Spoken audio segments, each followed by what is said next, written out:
Episode 26 of the Green Light Podcast. Of course, we're going to talk about some notable number 26s, me and my co-host Macon Gunner, as well as some Super Bowl analysis, an update on my Twitter usage, and then we're going to draft the field defensively Sunday. All the players playing defense in the Super Bowl, we're going to draft them. We did the offense last pod, and we're going to see how our teams stack up. Spoiler alert, mine will be better. And, of course, the terribly tragic news that we received last weekend involving Kobe Bryant's death, along with the 8 others that lost their lives in the helicopter crash this past weekend, including his daughter, Gianna. So a lot to cover, and we'll get to it in a moment.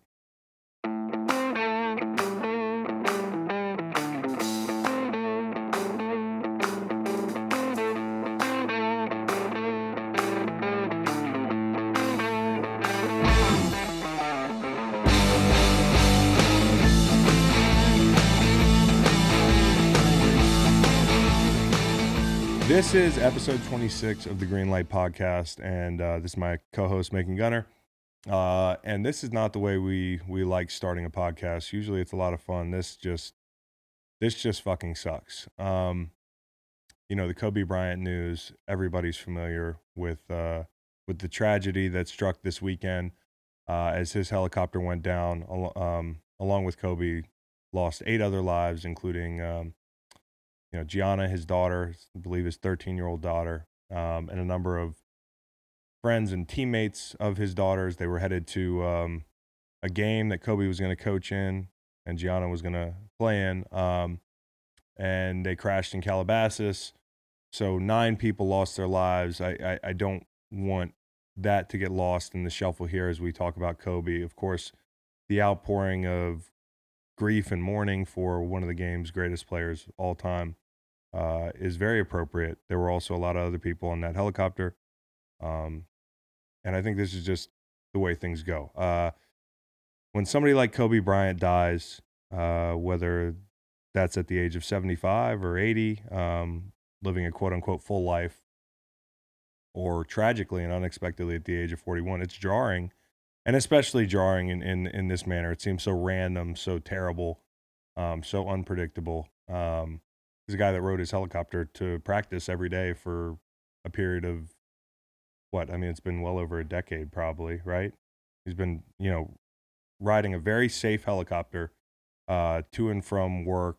And, the worst part about this thing is reading it's not foreshadowing, but some of the interviews that are like, well, I did it so I could be with my kids more. I did this because I didn't want to sit in traffic all day. I wanted to go to practice and be able to get back and be in carpool and pick my kids up. And to think that, not only did Kobe lose his life and leave behind 3 daughters and his wife Vanessa, but that one of his daughters was on the helicopter with him. It's unthinkable.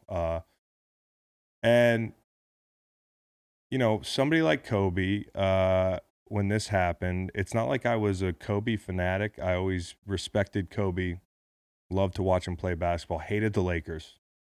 He used to torment me. I was a Knicks fan, so it's not like I ever had a dog in the fight when it came to important games, but the Lakers were kind of that front-running team. So I was often rooting against Kobe, but at the end of the day, you always respected the way he played the game, and you couldn't help it. And then, getting a chance to meet Kobe, I mean, all week I've seen Instagram and social media light up with personal accounts of my meeting with Kobe. This was the picture I took with him. This is how he was. And all these pictures, he's smiling. He's evidently, by all accounts, engaging in every situation. He's curious. He's asking people questions. That's the common thread here. And I had no different an experience when I met Kobe. I mean, he's an Eagles fan. He's from Philly, Lower Merion. He, during our Super Bowl run, was like very supportive of our team, watching the games. There's viral videos of him reacting to us winning the Super Bowl. He visited our team when we played, I believe it was the Chargers or the Rams. We were staying in Orange County, and he drove out and talked to our team for an hour. Q&A type thing. Very engaging. Again, could have come in and just half-assed it, really spoke to every guy in the room. I mean, it was one of those things, you know, you can tell when somebody's there just to pass the time or whatever, and then stayed afterwards, and guys were getting pictures with him and talking to him. And you have to understand, this is this generation's Jordan. So like a 23-year-old kid, kind of the thing where you go down the list and you talk about 90s music, and most kids are like, who the fuck is Outkast? Who's, you know, this musical act that I grew up on as a 34-year-old. These 20-something-year-old kids, they grew up on Kobe. It wasn't Jordan. And of course, Kobe's been the closest thing to Jordan in almost an eerie way when you watch him on the court, his mannerisms and such. And of course, that was very intentional because he looked up to Jordan a lot. And so these kids, you know, these younger players, I mean, this was like meeting, you know, the Pope or somebody. This is as big as it gets in the sports world. And I saw him take the time, take pictures with everybody, again, engaging, not a big time guy. I didn't take a picture because I didn't want to bother him. But I did get to him, ask a question or two. And that was a special, cool day. Because anybody who's ascended to that level, anybody can be good. You just have to be born with the skills to be good. And I think what separated Kobe was his mentality that's been so famed, the Mamba mentality. And now everybody's going to go apply it to their lives. But I don't think with him it was just like a flipping the switch and I'm going to have the Mamba mentality. I think that was a way of life for him, and it became part of his personality, and his relentlessly competitive nature, which sometimes bled into disagreements with teammates. And, you know, he could be abrasive on the court, I know, but I think that's how you have to be if you want to be the best of all time, and that's what he intended on being. And there are a number of guys you can put in that conversation. He's always going to be in the conversation. But yeah, for guys that met him that day, it was very special. And so for me, when I got the news Sunday, I think it's going to be one of those things that I'll always remember where I was. I was in my bedroom packing up for this week a little bit ahead of time for the Super Bowl, and I opened up Instagram and I saw one of the first reports, that a lot of the comments, because first when I see the TMZ reported screenshot, I'd heard before that different individuals and celebrities had passed away, and I'm thinking, oh, it's got to be fake. There's no way. My stomach my heart sank, and I'm not a Lakers fan. I'm not one of these Kobe fanatics, but it just for whatever reason, inexplicably, this bothered me a lot. And I think as I watched the reports unfold through the day, and of course it was confirmed, and then hearing that it might be all his daughters on board, and you're crushed. And then it's, you know, one of his daughters, you're hearing more reports about who was on. It was just the most unsettling day. I mean, I was very unsettled. And, you know, there's been other untimely deaths in sports, and, you know, I was thinking back, Junior Seau, obviously, Reggie White, Derek Thomas, Dale Earnhardt, Sean Taylor. Those were some that I remember. And like, I'll always remember when Reggie White died. When I got the news, I was in Boise, Idaho. I remember exactly what I was doing. I was playing. We were playing in the Music City Bowl. Not the Music City Bowl. Easy to forget the Boise Bowl. Yeah, the Boise Bowl. What was it? Micron PC Computers. That would have been Florida. One of those computer bowls. It wasn't a great bowl, but we did have a little makeshift arcade in our hotel. And I was playing Hydro Thunder, if you remember that game. It was the speedboat game. And I'm going over jumps, and all of a sudden somebody said, "Oh, Reggie White died." And I'll never forget where I was. It was one of those things, because that was a guy that transcended football. And Kobe transcended basketball the same way. You know, Dale Earnhardt, I remember where I was. I remember the exact room I was in. I can see it. I can hear it. The news on the TV. Sean Taylor. But this felt more comprehensively covered, and like comprehensively more than anything I've seen before. And it's easy to forget as an American that this is a global star. Basketball is the biggest global game when it comes, like football, you know, we try to play in other countries. Soccer's huge, but soccer's not that big in America. So being an American and seeing one of our biggest sports losing one of its biggest legends who was just starting to live his life after basketball and had so much promise. I mean, he was doing a lot off the court. He was a humanitarian now after basketball. He was doing international stuff, and basketball being big in China and Europe and Italy, where he spent a lot of time. That's, I think, what I was taking for granted. And, everybody was like timelines, Twitter, Instagram, the news, every channel. I mean, there's real shit going on around the world, like real globally impactful stuff. And Kobe is dominating the coverage because I just don't think we think these superheroes are supposed to die. I mean, they're not supposed to die like this. How did you feel when you heard it? Yeah, you did meet him. I think some people think it's funny to mourn someone you've never met. But I didn't know him. But the reality is Kobe was a part of our lives for 20 plus years. For you and me as sports fans, he has been omnipresent since we were 10 years old. Yeah. So I think he's one of relatively few people that we've seen on a regular basis for more than 2 decades. And losing someone like that is akin to losing a part of our childhood, our college years, our 20s, and reminds us of our own mortality. There was a tweet that was shared widely in the wake of David Bowie's death that was someone had said, "We're not sad because we knew him. We're sad because he helped us know ourselves."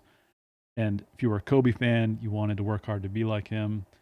If you weren't, you wanted to work hard to be like Mike or LeBron or simply not Kobe. But he motivated so many people. You didn't need to be a teammate or an opponent. You could be a stranger. You could be someone who he never physically touched your life. But that work ethic, that can't be denied, that mentality that you talked about. I mean, he just had a fire that clearly burned so hot. And winning was above all else, it seemed, for him. And with that comes this invincibility. I mean, we've heard that a lot, that you can't imagine that he could ever not be around. And I think that's the thing with athletes. I mean, we've heard of musicians dying early, actors, actresses, tragic stuff, unpredictable stuff. I mean, what's more unpredictable than a guy dying in a helicopter crash? He's been taking a helicopter for over a decade every day. Yeah. And if you think if you're nervous about flying, or if you're not if it could happen to Kobe, it could happen to anybody. And untimely death could happen to Kobe. It could happen to anybody. I mean, I do think that when you're talking about an athlete, though, it's a bit different because there's this transcendent level of immortality that comes with being one of the greatest athletes to ever live or ever play any game in our country. And you just assume that these guys, it's different than being an artist or a musician, or these guys, this is an athlete, he's more alive than anybody. Right. I mean, he's using his physical body more than anybody to inspire. And to lose him. And one thing I noticed that was interesting, and I'm trying to think, because I've been racking my brain, because I'll admit it, people die all the time. I've had friends die. I've had family members pass away. I've had just people that I've known for a long time. I got news yesterday about somebody I knew and I hadn't spoke to in years that passed away, a massive heart attack. But I meet Kobe twice. I watch him on TV for years, and this fucked me up. And I think a lot of it, with folks that I noticed and everybody sharing their accounts, there was a common thread. And I think this is what made him really transcendent as an athlete. He was Jordan level psychotic on the court. Yes. Okay? He was a fucking psycho in the best way. But he wasn't a tough guy off it. And I knew that because I met him and his energy was welcoming, curious. You keep hearing that in everybody's account. People have come out of the woodwork, and usually you can tell when somebody's like, you didn't really know Kobe or whoever it is, you're kind of making this up, making it about you. There are people coming out of the woodwork that I would never expect were friends with Kobe. And at first glance, I'm like, yeah, right, you were. And then there's a ton of details. And And the common thread for me is reading about how inquisitive he was, how open to learn and excited to meet people. And every picture you see with somebody, he's smiling big. I've seen a bunch of videos being shared where people, I mean, you're Kobe Bryant, you're a global superstar. People are bothering you all the time. He was welcoming, he was curious, and he wasn't a tough guy off the court. He's a tough guy, but he didn't have to act like a tough guy. He wasn't a tough guy, but he still had that mentality he had on the court, because another common thread of all these people saying that they had a relationship with him was Kobe reached out to me. Yeah. I got a text one time that said, "Hey, it's Kobe, call me." And I thought it was a joke. I read Yes. that probably 10 times. Or people getting calls from Kobe at 3 a.m. Yeah. because he has a question about this or that. It's wild. It's insane. And it makes you think about, and also there were some, what it made me think about was like when I met him, and of course, like he watches our team. And one thing that's funny is you get ready to play in the Super Bowl or anything like that, and you're thinking, who's watching you? Yeah. And it's pretty cool to think of, like, if you're on the Eagles, Kobe Bryant's watching you on Sunday. If you make a play, one of the greatest athletes of all time, you can earn that person's respect. So I thought it was cool when I saw him at the ESPYs, and this was last year, last ESPYs, last summer. And I was backstage. I think I was presenting something to UVA, and then he was walking by, and we made eye contact, and my thing was like, I don't want to bother Kobe. But the eye contact was long enough that I was like, oh, maybe he knows who I am. It's awkward if I walk by him. So I go to dap him up, and I'm like, hey, Kobe, what's up, man? It's Chris Long, bro. And he's like, he smiles like real big and laughs. He goes, I know who you are, bro. And That's like awesome. dap, hug. And I was like, I'm not going to keep you long. So I'm just like having a good weekend or whatever. And he's like, man, it's awesome, bro. It's great to see you too. And like, just kept it moving, which was mission accomplished for me anytime I meet somebody like that, if I can. But I think that was the feeling that he gave pretty much everybody. It wasn't about me. It was about like, he tried to show people that welcoming spirit and that respect. And like, I want to make you feel Like you matter. like you matter. And Yeah. that's what I've seen in everybody's account. So there's something to take from that, no matter who you are. It's like how you make people feel is truly, I mean, the old saying is like how you make people feel is more important than anything. He's made a lot of people feel pretty good meeting him. And I think that, I think that's cool. The pictures and everything, you can really see it show through. But this is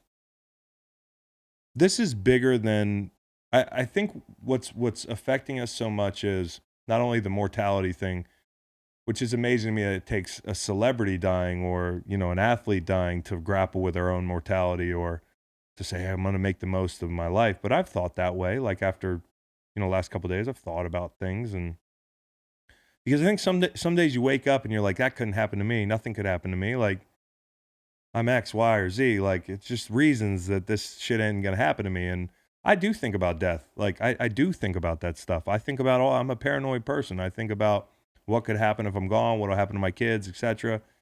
And they're morbid thoughts sometimes, but I think they're healthy thoughts to have and to think about your own mortality and make you make the most of your life. I know it's a cliche, but you got to get busy living, man. You do. And I feel like when I look back at Kobe's life and I saw a Ringer interview that was shared, it was eerie. Two things I saw this week that were eerie. The Ringer interview where they go, what kind of relationship do you have with death? And he didn't even pause. He said a comfortable one. I'd like to have a comfortable relationship with that because it's not, he goes, death is a part of life. Like if I could have that same mindset, which obviously he's a very fearless person. So I doubt he ever worried about that day coming. I'm sure I'm sure it would break his heart to know that it would come the same day as he'd lose his 13-year-old, they'd die together. But if you could have that mentality where you're not living thinking about dying, you're thinking about making the most of your life. I think that's the way he probably thought. Another one was I saw, I think it was Tracy McGrady saying that when he was younger, he used to say, I want to be as good as Jordan. I want to die young and be immortalized. I saw that interview this morning. So I just thought, and everybody's taking their stab at Instagram. And my little caption was like, hey, when I'm looking at Kobe, he certainly wasn't a long life by any standard, but it was a full life. And I'm pretty sure he squeezed every drop out of that 41 years. And most people live 85, 90 years. Whether you're a pro athlete or not, the curiosity that he had, I think if he was working, at the DMV, he'd be living a full life. I mean, he just was that type of guy. I do think that what made this different was that of all those deaths I mentioned in the 90s, when I was growing up, Derek Thomas for sure, Reggie White in the 2000s, Sean Taylor. This is the latest, the latest big time celebrity or athlete death. That's the biggest one that's come at the time where we can collectively mourn the most. I mean, like, social media is crazy right now.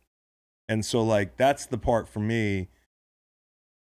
I don't know if it's a good thing or a bad thing, but we all see each other mourning over it.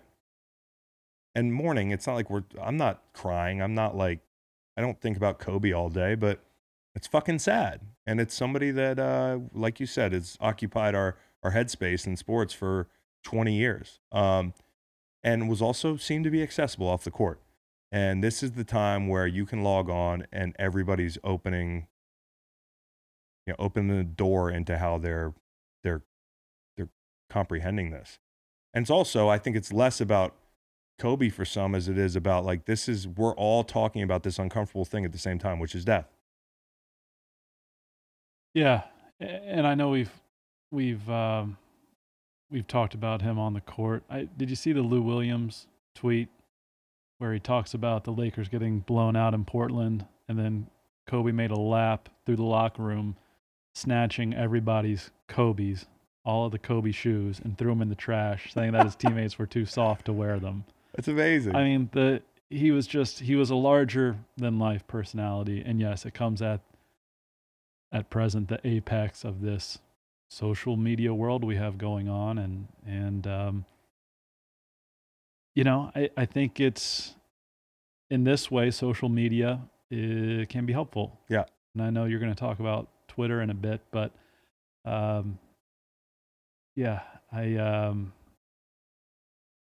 we are hearing the same words over and over: curious, smart, engaging, competitor, charismatic.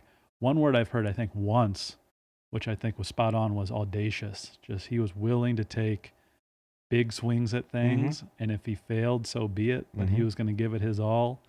And we saw it recently with his winning an Academy Award, 2 years after basketball, which is just nuts. And then also, just, it's the NBA, so it's different. I think also this adds to it, is looking around and seeing not only, like we said, that generation of kids that grew up on Kobe, but also the people they are watching play now that are also pro athletes that grew up on Kobe and became personal friends with him. And, I know they didn't cancel the game Sunday, which was bizarre, but also put yourself in the commissioner's shoes. You have people at the arenas already when the news is breaking. I don't know. Now, I talked to a player or two that was like, I don't know how the fuck we're going to play. And that's understandable. And different athletes more in different ways. I mean, I talked to Torrey Smith this week about the Super Bowl. Torrey Smith is one of the most remarkable things I've ever seen, was Torrey Smith losing his brother the night before he played in prime time. And he went off for over 100 yards. And I think he scored like the game-winning touchdown or something in a 1-point victory, in week 3 of the NFL season. Yeah. And that is so hard to comprehend. The Brett Favre game. Yep. Players handle things different ways. So I'm sure, like, it was split down the middle. Some guys probably just want to go play basketball. Right. Human beings handle things different ways. Yeah. Sometimes it's an outlet. It's a distraction. You can get away from thinking about it for a few hours. And then you saw Tyson Chandler on the bench, and he's crying. And that's where you realize, like, watching all these interviews, the guys are choked up. And it's not just because they looked up to him, it turned out. These guys became NBA players, partially at least because of the inspiration from Kobe Bryant, their God-given talent and their work ethic. But, like, a little piece of that pie was probably who they grew up watching and who inspired them to make it out of certain places that they grew up and play professional basketball. And then they became friends with him. And that's the thing, that I don't know of another sports league. I was trying to think in the NFL. I don't know if there'd be a death in the NFL, knock on wood, that would stimulate this kind of collective sadness. And I think that's because the NBA is a real community. There's not as much guarding. There's not as much machismo. Is that the word? Yeah. Well, one practical issue, there's no helmet. Yeah. I mean, we can see your face for 20 plus years. Yep. And we can see the transition from 8 to 24, from the sunglasses on top of his head at Lower Marion, saying he was going to go straight to the NBA. That's another part of it. I mean, he was one of the first, One of along the with first. KG, to make a successful move from high school to the NBA. And that was one thing LeBron mentioned on the heels of him passing Kobe the night before he passed, which is insane. Mm-hmm. Was he mentioned his inspiration he drew from him as a guy who made it look possible to go straight from high school. And watching these guys mourn over him in a really authentic way, it's not like they're just, they're not people throwing their 2 cents in because somebody famous died. Like, they knew this fucking guy. Yeah. And I think that speaks to not only the community in the NBA, 82 games, you're on the road, you're in each other's cities, like these guys hang out, they catch up after the game. In the NFL, like, we know each other, but it's like the alpha male sport, and you can't be too friendly. Your coaches are like, don't fucking talk to your friends before the game. No dinner before the game with opponents, like nothing like that. I'm pretty sure these guys all hang out. And when you get a chance to hang out with one of your heroes can do one of two things. And this is universal in all sports. They can blow you off, look out for themselves, or value that relationship. And it seems like hearing all these guys, from Trae Young, who had a monumental kind of game on the day he learned about one of his heroes and personal friends passing, to different guys that said, there was this one anecdote where he brought me along, and like, just look at his tweet to LeBron after LeBron passed him. We all know there's NBA stars or NFL stars who their egos get in the way. It seemed like he was a fan, which is cool. Right. Every video I saw was people sharing videos where they're courtside or something, and they're another athlete, and Kobe's going to come. He appreciates athletes, people. Doncic is about to inbound the ball, and Kobe's sitting with his daughter, Gigi, and he's speaking in Slovenian. This is another thing. And he turns around, and Luka's like, who in the world? And it's Kobe. Yes. That's wild. So he's a guy that was maximally competitive, but could check that at the door when he exited the building and just be a person and pull for people, including LeBron, who just passed him, with zero ego. And I guess when you're that great, how hard is it to give praise? But he praised LeBron, and that was his last tweet. And I know that's got to be really hard for LeBron. I know LeBron and him had a real relationship, and it'll be interesting to see the rest of the year, the kind of fire under his belly that LeBron plays with. But that's basketball. That's unimportant. The important part here is that, 3 daughters lost their dad. A wife lost her husband, and that's far more tragic than people losing a guy that they grew up with a poster on the wall of. Like, we can all get through that and continue to be inspired by him, but there's a family left behind, and there's also 7 others, excluding Kobe and his daughter Gigi, who perished in that helicopter accident. It was a terrible tragedy, and people die every day. So in no way are we minimizing the loss of Gigi or the other people on that helicopter when you mourn Kobe. But people die every day. This guy just happened to be somebody that inspired a whole lot of people, and and this is the weird thing about relationships and being fans, is like, we spent getting to know our athlete. And the NBA thing, as you mentioned, no helmets. We know this guy. So again, I think it's the latest in a line of really unfortunate, untimely losses that happened at the peak of social media, where we can mourn together. And I do hope that it's not a 3-4 day thing. I hope people do grapple with their mortality, because if it can happen to Kobe, it can happen to anybody. And one of those tell people you love them things and live life to the fullest, because I know he did. So rest in peace, Kobe Bryant, Gigi, everybody else who perished in that crash. Our thoughts and prayers are with anybody affected by this, whether you're a fan or you actually knew any of these folks personally. So terrible, terrible day, but trying to draw some inspiration from the way he played and lived. So amen. On to something lighter. So it is episode 26 of the Green Light Podcast. And again, I want to welcome everybody.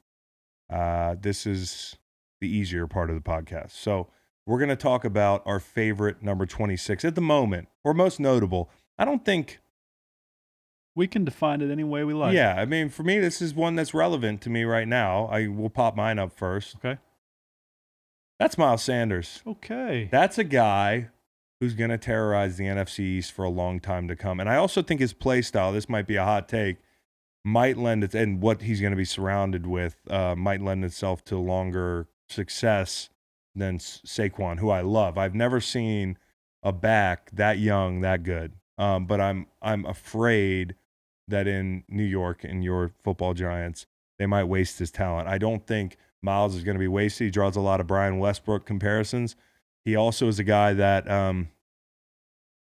was wildly productive this year. I mean, he broke single season records for the Eagles in Week 16 against the Washington football team in I think yards from scrimmage and rushing. So good company for him. And then, a guy that works very hard. By all accounts, teammates love him. Good kid. Love to see that. Love to see that. You're batting about 500 with personalities in any sport. So good kid, works hard. He's a perfect fit for that city, Pennsylvania, Penn State, blue collar. And I do think he's going to be around for a while. Speaking of working hard, you and I work hard to keep our choices secret before we unveil them here on the pod. We've been doing that for 3 long pods. You just went with an NFC East running back wearing number 26 from Penn State, wearing a dark helmet with white jersey and white pants. Here's mine, C-Long. His name is Saquon Barkley. Beautiful uniform there, too. Yes, I did that for you. Those are the throwback Giant uniforms. Color rush, technically. Yeah. 6 feet, 233 pounds. Of just fury, dude. Born in the Bronx. Was he? Yeah. Over 5,000 yards rushing and receiving and 51 TDs. Is that good? In 3 years at Penn State. Went number 2, of course, to the Giants' highest running back picked in the draft since Reggie Bush in 2006. As a rookie, most 100-plus yards from scrimmage games in NFL history, 12. Most scrimmage yards by a rookie, 2028. Most 50-plus yard touchdowns by a rookie, 5, tied with Randy Moss. Great company. First Giants running back to have 1,000 rush yards in his first 2 seasons. A little banged up this year. Still got past the century That's mark. what happens when you play for the Giants and you're about it. Yeah, and hopefully help is on its way because we want Saquon to have the longest of careers. I'm an Eagles fan. I would love to see that guy play as long as Frank Gore. Yeah. I mean, I have never seen a back. I thought he might be the best back I'd seen. And I played AP. I've played a number of guys, or AD all day, however the fuck it's people with the A-Rod thing. Aaron Rodgers is A-Rod, okay? Adrian Peterson's fucking initials are AP, okay? So before you cry in my mentions, and maybe that's irrelevant now, and we'll get to that in a minute. When we played them in New York in 2018, not the Super Bowl year, obviously, because he wasn't playing at that point. I felt like I was in a Madden intro, like where they're like spin around. It's like an aerial view of a player juking people, and then they freeze frame it, and he's hurdling somebody, and they go, and then it's like, some guy ducking his head and missing him underneath, and then he spins off another guy. There was a long screen that broke out, and I was hurt that game, so I couldn't run. And I'm just running behind him, about 8 to 10 yards behind him, just watching him juke everybody. He was just like, spin, truck, hurdle. And I'm in a fucking video game. And I'm also thinking to myself, like, if you catch up to this motherfucker in the uneventful instance that you catch up to Saquon Barkley, do not end up on the highlight reel. And it turned out to be one of the most viewed runs of that season. Very insignificant game for them. But that was when I realized that this kid was beyond special. He's got the lateral ability of, dare I say, a Barry Sanders. I mean, he does remind me a little bit of him, but he also has that home run ability of, a Miles Sanders, a burner. He's got the power inside the tackles. of a Marshawn Lynch. Of Ray Lewis. Yeah, I mean he's Frankenstein. It's like a Frankenstein of running backs. Yep. And now he's in the very capable hands of Jason Garrett. That's right. I had a dream the other night that I saw all the Garretts. Cool. That just unlocked that. John. Yeah, I saw John, Jason, and I guess there were some others. Are there others that I don't even know? Most likely. In the dream, there were others. But I saw him. I was at the beach, and I think my thought in the dream was, God, I hope I haven't talked any shit about Jason Garrett since I've been podcasting, because I really am a big fan of the Garretts. John Garrett, shout out to John, was one of my coaches at UVA. And now where is he? He's at a smaller school. He's a head coach at a smaller school. But they're both first-class people. And, so we're Lafayette College. Yep. So we're on a Garrett tangent. MPC Computers Bowl, by the way. You were right. Yeah, MPC Computers Bowl. That was an interesting week. Let's talk Twitter. Let's talk Twitter. Let's get to Twitter. Let's address the elephant in the room. So you know this. I've been working on this I've been talking about it. And a lot of people know me as a prolific Twitter user. All that means is I'm relatively witty and I have ADD. To be good at Twitter, it's all you need, which means you can't put your phone down. And, it's always been something that's been a thorn in my side for better part of a decade. And this fall I got out of football. And the conundrum I was in was I wanted to knock the Twitter use down in a big way, but I still needed it to keep up with the news and do research. So trying to find that balance during the football season. And I'll cross that bridge when I come to it next fall. But I have kind of, as the season's dwindled down, first it was I want to be more productive, so I need to be on Twitter less. Took a little hiatus, came back to it. Then I realized that I just don't fucking like Twitter. And I had a feeling for a while that it has been more of a pain in my ass. It's something I enjoy. A couple facts about Twitter. Social media affects, and that's all social media, affects attention span, which is big for me as somebody who can't sit still. Self-esteem. I do love myself, but I think I might love myself more when I'm off it. And my ability to sleep, for sure. I'm not an easy sleeper. I'm sure if I'm staring at my phone late at night and it's stimulating my brain, it's not helping. Our brains are not evolved to experience or understand so many different issues in a quick succession like that. And I think think about the jump we made mentally. I'm not being funny. There's Industrial Revolution, fucking Twitter. Those were we've been around for eons. All of a sudden, Industrial Revolution.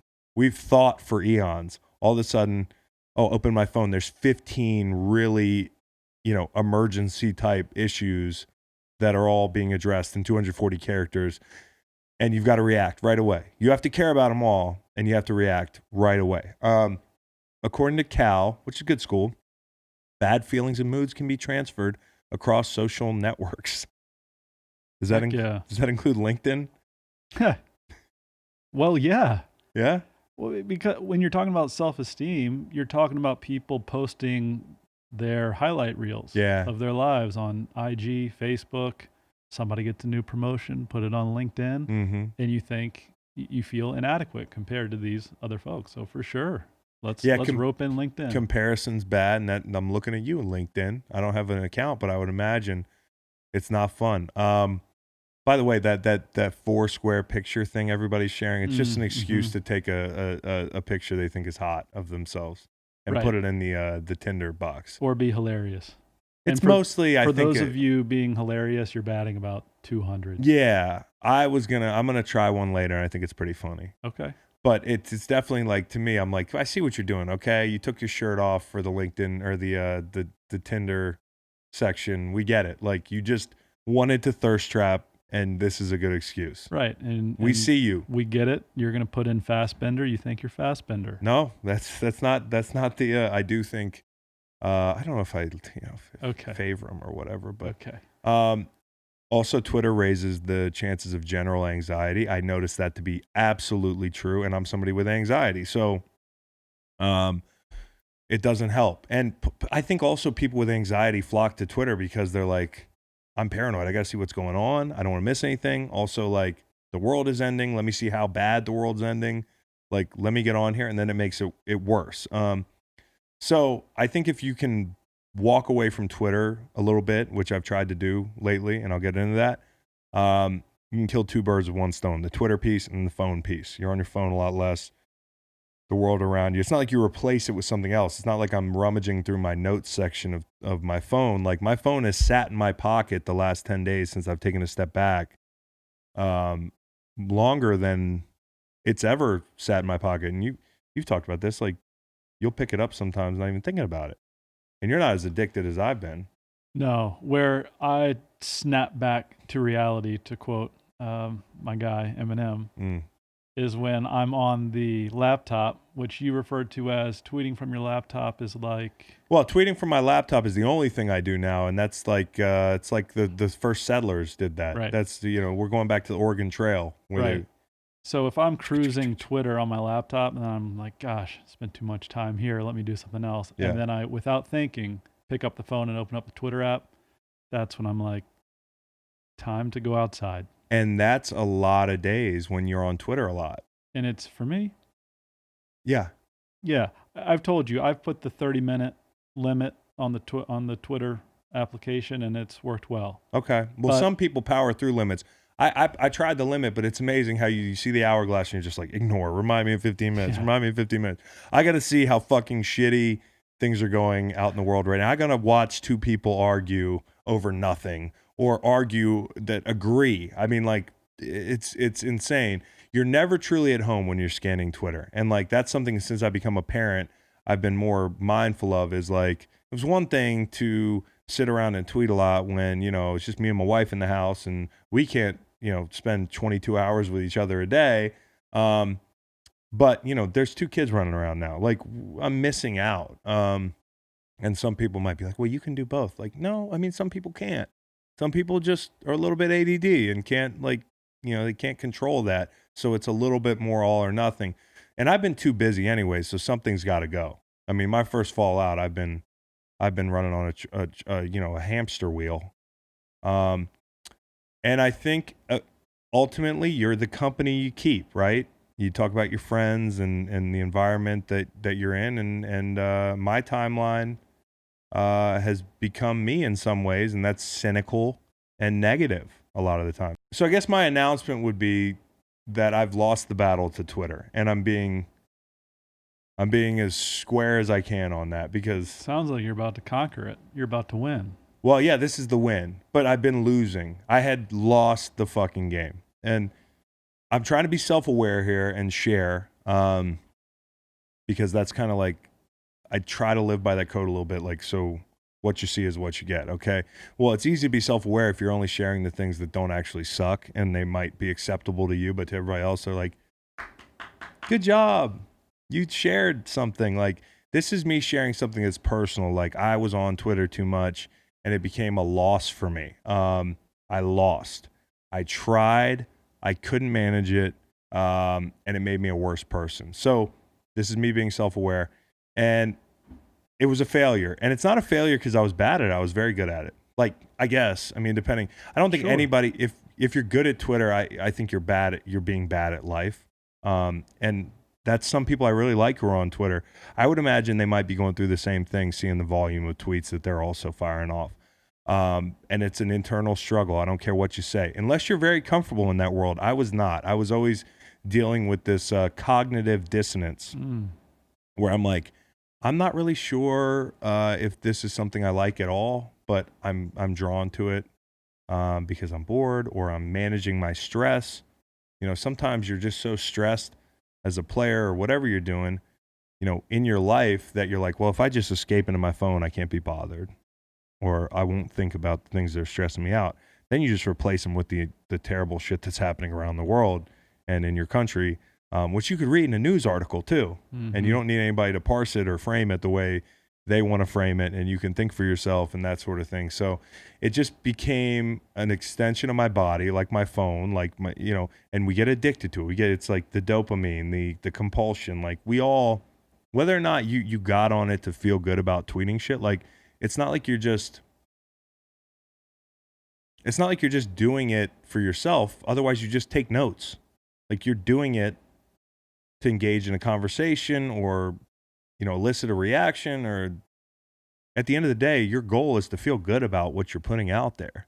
I don't care who you are. Even me, who I think that whatever I tweeted, I really meant. But eventually it affects your reality, and you become this Twitter person outside the app.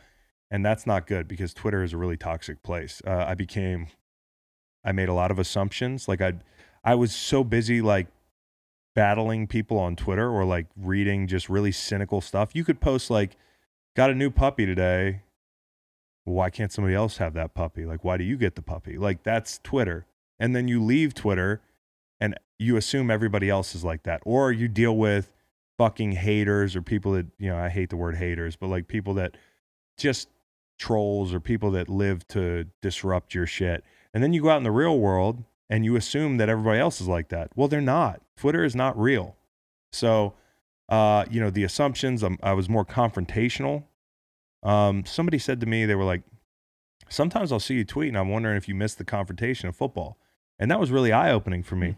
I don't think that was accurate because I think I'm always just confrontational, and football was part of that too. But I just don't think Twitter's the right place for me because of that confrontational nature. And then also the fact that I've shared beliefs I have, politics, things that I really believe. And most players don't do that. So I became like a target for people when it was just like, I don't need to argue with you. I don't need to give you access to get in a pissing contest with me. It's not going to change the way I fucking think. I've never seen somebody on Twitter be like, oh, I was wrong, or you're right. So what are we arguing about? I'm done arguing with people. So, I used to talk to Big Cat about it. I'm like, how do you do it? You tweet a lot. It doesn't seem to zap you. He goes, I just keep repeating myself. I'm not here to argue. And I can't do that. If it's there, I am really good at taking criticism. I think like I have thick skin, but what I'm not good at is not firing back. And so Twitter is the wrong place. So it's made my attention span worse, made me more confrontational. It started as this small room when I was in St. Louis, this really cool little place where I could see all, St. Louis Rams fans, which is a small fraternity. It's almost non-existent now. It is non-existent unless you're going back through your VHS tapes and throwing on the old Edward Jones highlights. But there were people I knew. There were friends. I got to know my followers. And over the years, whether that was playing in two big markets or the political stuff or whatever, like the room got too big. And I was like, I looked around one day and I was just like, what the fuck is this? So it just sucks. First, the productivity, now the enjoyment. And then no tweet is ever good enough. Like, no matter how positive or how, concrete the tweet is, you could tweet the sky is blue and somebody would have something to say. So I'm done with that. It's also hard not to seem self-important. You know me, you would tell me if I'm a self-important person. I try not to be. But no matter what you type out, I'm sometimes mortified at the possibility that people think I really think what I have to say is more important than anybody else. Like, but you get that blue check mark and people see things retweeted. They might not even follow you. And they're like, who the fuck does this guy think he is? Like, why does he have to weigh in on this? I'm like, no, I'm just using Twitter like everybody else. I have tried to be relentlessly normal and I can't do it anymore. If that makes sense. Yeah, I think this sabbatical, however long it lasts, will be a good thing. And you can still use it, but you can use it for purely good. Yes. Purely good, growing chalk, water boys, whatever, educational initiatives. Also, sometimes if I have a thought that I think is profound, I'm going to fire up my little Mac, my MacBook Pro, my 12-inch MacBook Pro. I got a 13-inch MacBook Pro. Mine's 14. My MacBook Pro is 14 inches. Oh. Have you seen the new ones that came out? You got me. Nah, this bad boy's from like 2011. Yeah, I misspoke. It's actually a 14-inch MacBook Pro. Might be 15. But I'm going to fire up that computer like, early settlers, and I'll be tweeting. It'll be a lot less, and it'll be on my computer. So go try that. If you're listening to this and you secretly hate Twitter the way I've secretly hated Twitter, trust me, the last 10 days have been some of the best days of the last decade of my life. And is that all you have to say about that? Wait, you got something? Well, I have a nice transition, but it's to a different topic. Well, I would like to say this. You got to hold me accountable. And I don't know what there's going to be times where I want to tweet about stuff, but you be the judge. If it's gotten out of hand in any given day, if you look back through my tweets last week, I think I'm under 10 replies. So that's less than, it's a tweet a day. 10 days, 10 replies, and probably 1 or 2 actual tweets. I had to fire off a sponsored joint today. Had to fire off some chalk content. Favorited a couple things, but I'm not going to argue with anybody. And the nice thing is now, since I'm off it, I don't miss it. I promise you, you do this, you won't miss it. I shall adjudicate your usage moving forward. And what's the penalty? Well, I think you have to become a Twitter brand ambassador. I think you have to go head to toe Twitter gear here on the pod. Boy, I would hate that. I think you would hate that. So I think that's a nice penalty. Okay. So, yeah, and we'll take it to the judges. The judges can be the guys behind the... I thought you just said I was the judge. Well, because I think I worry... I think what needs to happen is you identify a day where you think I've gone off the rails on Twitter.com. Okay. Or that I'm tweeting more than I said I would, which is very rare now. This might shock you. I don't visit the site every day. Well, and I think some of us do have a healthy relationship with it. And I'm not saying that you can't pull it off, but you just have to know yourself. And I'm not a person who can, and I'm not going to delete my account because I think that would be just stupid for chalk and for charity. And sometimes I might want to live tweet a game for whatever reason, or I have a thought that's worth the shit. We can't write our own mailbags. Yeah, we need mailbags, which is this really cool exclusive segment we do only on Greenlight. It's a mailbag farm, yeah. But I think you should identify a day that you think is a candidate. Hey guys, what do you think? And then you ask the cats behind the curtain. Okay. So I think we'll do that in the future. Okay. All right. My transition. Yeah. Is that I had my first career, and I wasn't sure going in if it was or not. Yeah. Oh boy, my first ever MRI yesterday. Oh yeah. I'd had some CT scans, very different, much quicker. MRI, tube, panic attack, headphones. I had a panic attack for the first 2 to 3 seconds. Yeah. But before I get there, I had to lock all my things in a locker. Yeah. Including the mobile phone, which I didn't think much of until I'm sitting in a dressing room in my gown and sweatpants. Right. And I don't have another human being to talk to. And I don't have a newspaper, and I don't have the phone. I don't have Twitter. I don't have newspaper apps, etc. And I started to lose my mind. I read every placard on the in the room about 6 times. I watched the clock go around for 3 minutes at a time before looking elsewhere. And these folks were pretty efficient. Which is good for an MRI spot because usually you have to sit a while. They tell you, hey, be there when I've had probably 20, 25 MRIs. So welcome to the fraternity. Thanks. And I didn't look at the needle. Here's what I want to say.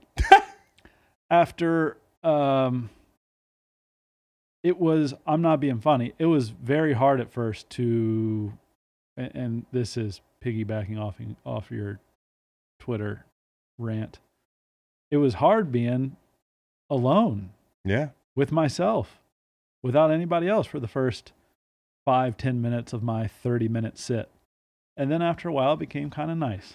I don't mind being alone with myself. If I'm outside and I'm alone with myself, I love it. But being in a waiting room, it can be, it's like if you get on a flight, you start feeling like, and it doesn't have internet and your phone died for some reason, doesn't have the plugs. We've gotten so soft as flyers. I mean, like, imagine the people in the 70s who just had to read the fucking newspaper and inhale each other's Marlboro Lights. I can even do that if I have a piece of paper and a pen. Yeah. I can but having nothing at all. Then you ask the flight attendant if she has a shocking. pen, and it looks like you asked for a bar of gold. Right. Yeah. So, the MRI thing, when you got in it, you're doing your bicep, right? Because everybody knows out there that you've had this bicep issue. Yeah, so I guess I've been lying to the people. I don't yet know if the bicep is torn. I've been saying torn bicep. I'm going to say it probably isn't. But a strain is a micro tear, so you can get away with that. I'll hopefully learn very soon. I was called the star of the day by the people who did the needle stuff and put the contrast in my shoulder. That's what they say to kids. No. Seriously.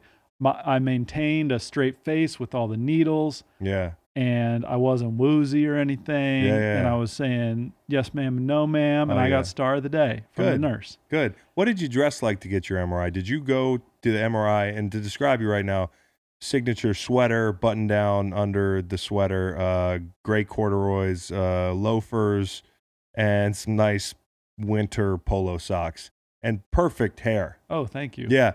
So you do that. Did you dress like that for the MRI, or did you put on some casual clothes for the MRI? Different clothes, exactly this outfit, though. You went in a fucking tube dressed like Mr. Rogers. No, sir. I had they made me put on a gown and the hospital sweatpants. No, I had to change into a gown, bro. This was a legit procedure. I guess so. But yeah, the hospital sweatpants, usually when I've gone, you just have to take certain things off, you know? Nah, this was real deal Holyfield. Okay, real deal Holyfield. Yeah. And as opposed to my fake deal Holyfield MRIs that I've had. And my man puts on headphones and he goes, I got any music you like. And that's the worst. I absolutely froze. And like the first things that come to mind, I can't say out loud. I can't say marching bands. I can't say boy bands, you know? Yeah, it's terrible. And I'm even uncomfortable saying country music at times. Dude, I've been in that situation. I almost always think for a while, I'm like, do y'all have Pandora? And they're like, yeah, I just go with Willie Nelson Pandora. And he said they had Pandora, and I was like, man, it really doesn't matter. And he goes, right now it's on 70s rock. And I said, perfect. Here's the problem. There's two people that steal my time in my life that I just want honesty from you fuckers.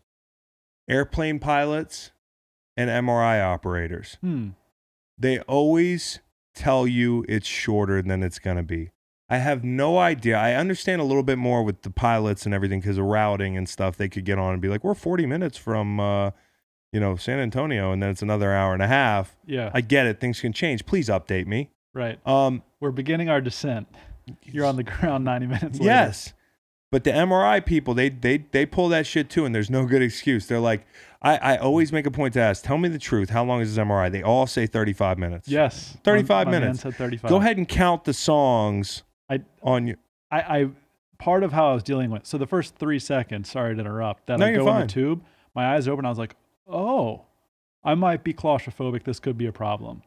And so then I just closed my eyes, focus on my breathing. Yeah, that's what they say. And started to really pay attention to the songs. And I ended up memorizing my playlist there. Nice. But yeah, I could count the songs.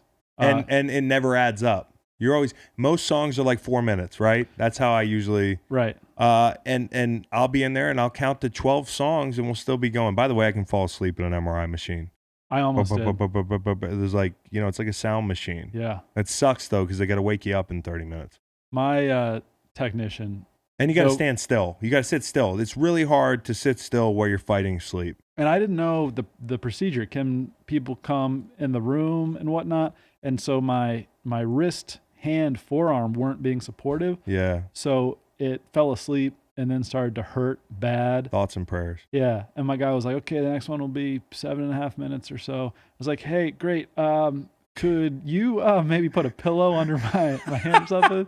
And he said, I'll be right in. He put a pillow under your hand? Yeah. I've never asked for anything. It was really, I was about to, because they said keep your palm. And then it's going to fall off to your the side. thing. I was like, oh God, I'm going to have to come in here again. Because imagine being a little bit wider and fitting in that tube. Yeah. Not being funny. Yeah. Like when Brandon Brooks has to get an MRI. What the fuck? There aren't bigger tubes? I don't think so. I think they're the Siemens are very, that's the brand. Oh. Siemens. Okay. They're very uniform. They don't make plus size. That can't be true. You think? I believe you. You've had more than. Well, I've never been in one that was bigger, but maybe there's a room they take you if they eyeball you in the waiting room and they're like, yeah, we're going to need to get this guy in the. Perhaps. So they do ask for your weight. Mid-size SUV or, the Cadillac. Right. Some people need the Cadillac. Also, a quick update on Matt Conrath, Dye Tips. We're going to get him on the show soon, but wanted to give the viewers something to look at if you're watching on youtube.com. I haven't seen him in person since that happened. It's been a busy week. I haven't either, but I talked to him. For those of you, can we give a little background? Again, Matt Conrath, former NFL player. Sacked Drew Brees. He did sack Drew Brees. I was there. I saw it. I was there as well. You were there that weekend. Yep. And, finds himself in a fantasy football league with a bunch of guys that didn't play football professionally, except for myself. And me and him we're in the race not to be in last place. And if you get in last place in our league, you get Dye Tips. You get the Guy Fieri's. Matt works in the medical field. So imagine him in scrubs, 6'7", and the Dye Tips. I talked to him today. He said that it's better or worse, I guess, depending on your perspective. They've gotten even lighter, more sort of a bleach blonde look, really settling in nicely. And he is not getting his hair cut until the 7th. So that's tremendous. We need to get him on the show. Yeah. So thoughts and prayers to him, walking around looking like it's 1998. He was the general manager of a fantasy team that included Lamar Jackson, so he really earned these tips. Oh, he earned them the hard way. League. Let's get to some football stuff for the big game Sunday. I mean, we only have one football game to talk about anymore, and then I don't know what we're going to talk about after that on Greenlight. We have some quick hitters here. Let's not forget the Super Bowl is this weekend. We have done almost an entire pod without Super Bowl trademark. Copyright. Yeah. This time of year, I don't want to be a downer, but the Super Bowl for me is kind of like the NCAA final or the championship game. I'm a volume guy. Super Bowl is great, but, I'm not. I think the season ended effectively for me a week or two ago. Is that just awful to say? No. I think Super Bowl ranks probably, golly, is it the worst of the playoff weeks? Yeah, it is. I think it is. I mean, unless you're a fan of Kansas City or San Francisco. Right. That having been said, this is going to be a great game. We enjoyed the NCAA final last year, for example. We did. I mean, for example, if you were a Virginia Cavaliers fan, you loved that. You love to see it. Now, this game is shaping up to be a classic. I have really had a hard time pinning down who I think is going to win. There is one number that I'm becoming increasingly passionate about, and that's the total, which has climbed to 55, and I think you should keep an eye on that. And if it continues, under. You're on the under too, huh? Well, I don't gamble. If you were a gambler, yeah. I got a score and everything if you want it. Give it to me off the top here. Niners 24. Niners. You got one job. 29-24 Niners. That'd be good for my wallet because especially if this thing ticks up to 56, 57, I'm on it. Trends here, Mahomes and Jimmy G, it's the biggest deficit of touchdown passes throughout the playoffs in Super Bowl history. That's not a shocker, 8-1. And Mahomes has had more second quarter yards than Jimmy does in one full game in the playoffs. So, yeah, Mahomes has been dominant and Jimmy G has been more of a manager, but everything about this game otherwise feels like it might tilt to the Niners if I'm looking at it. Now, there's one big trend that I was looking at that you'll like here. This is the most important trend probably in the game. 13 of the last 15 Super Bowls have been won by teams wearing white. Yeah. Mm-hmm. Thoughts on that? Who are some home teams? Does that include? The Pats lost, we beat the Pats in green. I can't remember who else it was, but in the last 15 years, the team wearing white has been dominant, and that bodes well for the Niners. I know how inclined you are to talk about uniforms. You can see that white clear amid the patina of the Super Bowl crowd. That's nice. I like it. I found myself getting confused a lot this week. It's just so much red. But a real trend that actually might matter is the number one pass defense in Super Bowls are 9-4, allowing 19 of 24, or 19 touchdowns, 24 interceptions, and a 70 QBR combined. So number one pass defense, that's San Francisco. That bodes well for them. Again, 19 touchdowns, 24 interceptions when a quarterback sees the number one passing defense in the Super Bowl. And Sherman, by the way, and I think interesting thing to keep an eye on is who has a better game between Sherman and Honey Badger, because those are two guys that have just changed the game for these defenses. Obviously, more recently with the Honey Badger getting there in free agency in the last year, but Sherman's giving up a passer rating of 41 in the playoffs. It's the lowest in the playoffs since 2006. That is going to be one thing that that's going to make you nervous if you are a Pat Mahomes fan. And we'll get to that in a minute. Here's my Russ Cole trend, my Russ Cole storyline here. So brace yourself, because some of these don't go great. Braced. Eerie 1994 comparison. 94, of course, was the year that the Niners won with Steve Young, Jerry Rice over the Chargers down in Miami. Can somebody get this monkey off my back? Oh, yeah, that's the Steve Young thing. That's right. Yeah. Shanahan were running Niners offenses. If people forget, Mike Shanahan was the OC in San Francisco. Now his son Kyle is calling the plays as well. Obviously the head coach, but both quarterbacks, you got in a trade, Steve Young and Garoppolo, both signed free agents leading up. Two big pieces defensively, Ken Norton Jr., Dion, and you got a linebacker in a corner with San Francisco as well, and Quan Alexander and Richard Sherman. So both are playing AFC West champs, both in Miami. I mentioned that before. And both Steve Young and Jimmy G sat behind Hall of Famers and are 2 of 4 to win one as backups and appear again. So, playing.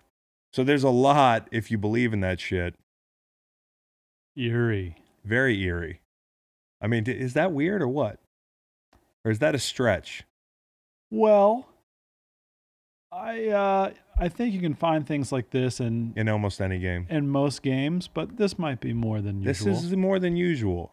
Which along with the insignificance of the passing defense stat, that's obviously much more significant. But the last note before we get into some keys to the game, Joe Buck and the Fox team. I think Joe Buck does a tremendous job. What say you? It's difficult for me because Joe is a close personal friend. We spent a lot of time together after one of your Super Bowls. That's true. We ended up at the bar with Joe. And we actually talked some broadcasting shop. Yeah. And I like the guy. And you weren't too drunk that night. No, not at all. No, you weren't at all. There were some people in our group that were pretty shit canned. Yeah, breaking tables and such. No, I love Joe Buck. Joe Buck, what is it with people that people just seem to have this issue with him? Although he keeps getting the jobs and keeps getting the big games. Him and Troy, I think they're a nice balance. I think Joe lets plays breathe, and I like that. I posted a video the other day on my Instagram of the Case Keenum play in the NFC Championship 2 years ago with the Patrick Robinson pick six. And, I had a few people in my mentions that are like, Joe's always hated the Eagles. He hates our fucking team. I can't stand Joe.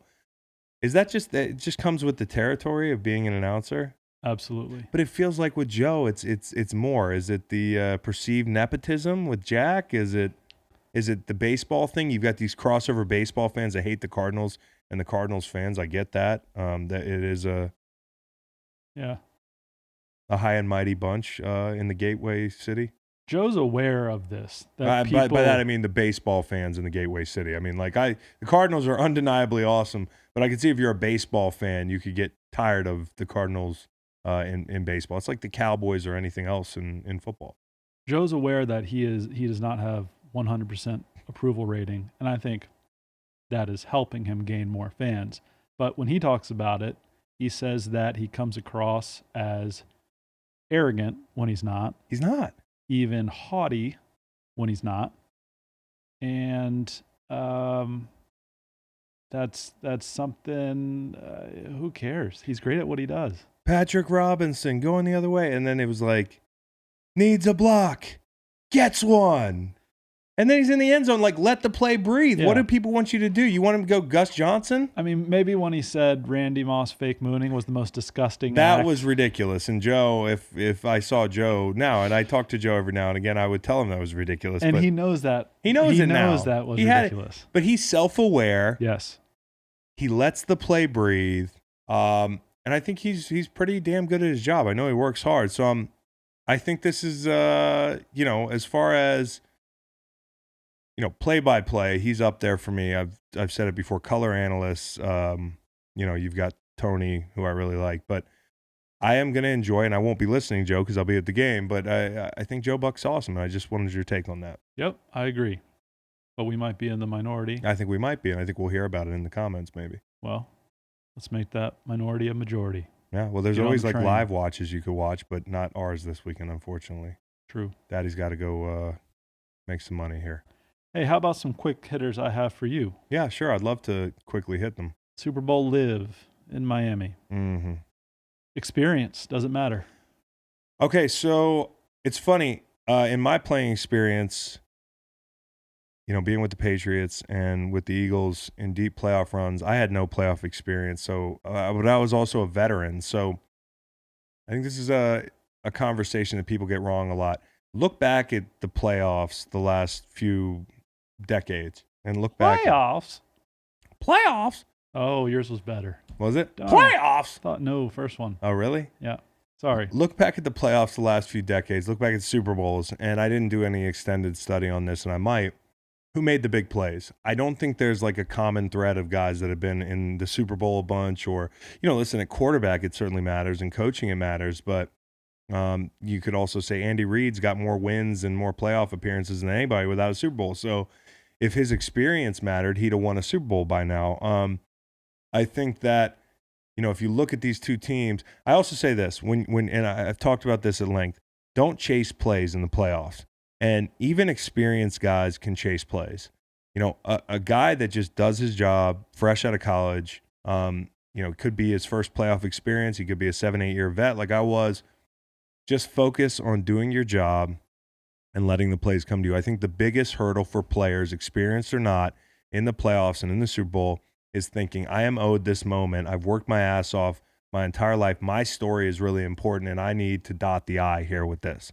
Like, when you're a kid on a basketball court or on a field and you're doing the whole slow motion thing where you whisper to yourself and hit a half-court shot and do the play-by-play, Joe Buck, play-by-play in your own ear, it's funny. Kids are never like, and he executes the block, and he secures the football high and tight, and he doesn't bite on the, on the comeback. Like, it's just, those are the things that win football games, and those are the things that win Super Bowls alike. And, everybody's trying to hit that spectacular shot or make that big play as they're running through in their head, and every player did that growing up. So when you get there, you're like, well, when's my moment? Like, I fucking am owed a moment. I say this all the time. Patriots, Super Bowl, we can get to that later, but I was in my mind like on the edge of pressing, and I didn't know what my play would be. It turned out to be a holding penalty. I'll always wish it was a forced fumble, a sack forced fumble. But if it helped the team win, that was my play. That's it, and it's okay. And I think most players chase plays. Now, when you look at the Niners, and that's experienced players and inexperienced players alike, vets, rookies. When you look at the Niners, you think about them as upstart, right? You think about the Chiefs as having built this thing up for a longer time, because Reed's been there. But the Niners have more Super Bowl experience. They really do. And the Chiefs have been building a while, but 7 players with experience to 2 on the Chiefs. So, and that includes Jimmy G, of course, who's appeared in Super Bowls. But Richard Sherman's played in as many Super Bowls as the entire Chiefs roster combined. That's Wisniewski and Suggs. That's it. And like I said, Reed has the most wins and playoff wins without a Super Bowl win. You would think that would, and maybe it will Sunday, equate to a Super Bowl championship a lot earlier if it was all about experience. So I'm not sure it does. Execution matters. And if you are checking on experience Sunday, you'd be surprised to know that the Niners actually have more of it. Talk to me about big plays. Well, big plays are going to be, I mean, you look at these two teams, it's kind of been a staple of what they do, whether it's big runs for San Francisco or on both sides of it, chucking the deep ball, and in different ways, though. Okay, first off, if you're Kansas City, everybody's talking about stopping the run, okay? So you load the box. Well, I'm worried about something over the top of us in the pass game. I think you have to worry just as much about the big run plays. You load the box, one missed tackle could be house call, and especially with the speed that these guys have out of the backfield, it could be over. So I think you have to be, if you're going to load the box, you have to be really gap sound, and you have to make tackles, okay? If you're the Chiefs. And it can be tricky. Also, the Niners still run for like 3.5 yards a carry against loaded boxes, which is not bad. And they have the third most yards passing. So Jimmy G's done a good job there. Now, on the other side of it, in the pass game, for both teams, they both, Jimmy and Pat, throw the ball deep really well. Now, Jimmy G, the sample size is smaller. The rates are way different. Mahomes is 12% deep shots to Jimmy's 6%, and Jimmy's is the lowest in the NFL. But they rank 1 and 2, and Jimmy's actually number 1 in deep ball completion percentage. So with Shanahan and Jimmy, they pick their spots well. They hit them when they're there. Mahomes, he's going to take a lot of shots deep, and he has way more touchdowns too. Listen, if it came down to one guy throwing a deep ball, I like Pat more than Jimmy, but you know, his completion percentage on deep balls is higher, to be fair. Both teams get the most separation out of anybody in the league pretty much on deep balls. I think their receivers average about 2.5 yards separation, and that's a lot. So I think here's the difference, though. The Niners and the Chiefs have respectively allowed 2 and 3 when it comes to lowest completion percentage of deep balls this year. So that's the difference for me. I think everybody's going to look at the pass game, but both these teams do a really good job of that. I'm looking at more the tackling underneath. Tyreek on a crosser breaking tackles, or a big run by Breida if the box is loaded. I think both teams do a good job. The statistics back it up. And that's why I think this game could be kind of low scoring. Both teams are going to have to drive the field. How do these two teams use play action? Glad you asked. They do a lot. Differently. Yeah. So I guess the biggest thing would be San Francisco quite obviously is gonna use play action on stretch run action, zone run action off tackle. They do that more than anybody. Outside zone, they average 5 yards a carry on their outside zone stuff. So if you can disrupt that outside zone, and I've talked about this at length, and that takes penetration, that takes interior penetration, as much as it takes, a firm edge being set, whether that's your 6 technique. God, I hope you don't run a 6, Steve Spagnuolo. I might text you later and tell you not to run a fucking 6. Trust me. Or if you run a 9 and the end is setting the edge, like the 3 tech is just as much a part of disrupting the outside zone. So if they can do that, then you take away that effectiveness of the play action. They used outside zone on 34% of their runs this year, and that felt low when I saw that. And the Chiefs use 75% of their dropbacks are out of shotgun play action. So, I mean, you're looking at one team outside zone. That's how they're getting the play action. One team is going to be in the shotgun. And, I guess Pat does it. They do it just enough to slow you down. With I think when San Francisco does it, it's a fear thing. It's like, we have to stop the run. We're selling out to stop the run. With Pat, it's just that hiccup. He's holding that mesh a little long, and a second level defender might be slower to get to his spot or find his man, and those fractions of time become really big. What is the biggest worry for Kansas City? I mean, besides stopping the run, I think it's starting fast. You watch their games, they've gotten really good at coming from behind, but that's not what you want to be. I mean, San Francisco is not a team. I think you want to say starting slow. Yeah. You said starting fast. Yeah. Starting fast. Okay, start over. That's a goal, but yeah. What is the biggest worry for Kansas City? I think it's not starting slow. I mean, starting slow is the worry. You have to start fast. I mean, that has been something they've kind of gotten used to over the last two games, where they're like this team through the second through fourth quarters that come out like gangbusters. The first quarter they've been terrible.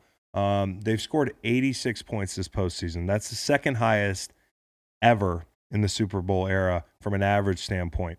All the other four, or all the other in the top four, won the Super Bowl. So that included the 1994 Niners. But they've done this without any productive first quarters. They've been a minus 24 point differential in first quarters against Houston and against Tennessee. And then 2 through 4, they're plus 55. So I think, that's even more important this week, because you're playing a team that if they're up, they'll put the Darth Vader death grip on you. Like, they will choke you out. Their front four, and, that's a good way to get pressure on Mahomes. Their run game, that's a good way to attack Kansas City's defense. If they get down in the first quarter, like they did against Tennessee and Houston, this is a different game. Another thing is, you can't play catch up against the number one pass defense. I don't care who you are. They just got done whipping 2 bottom third pass defenses.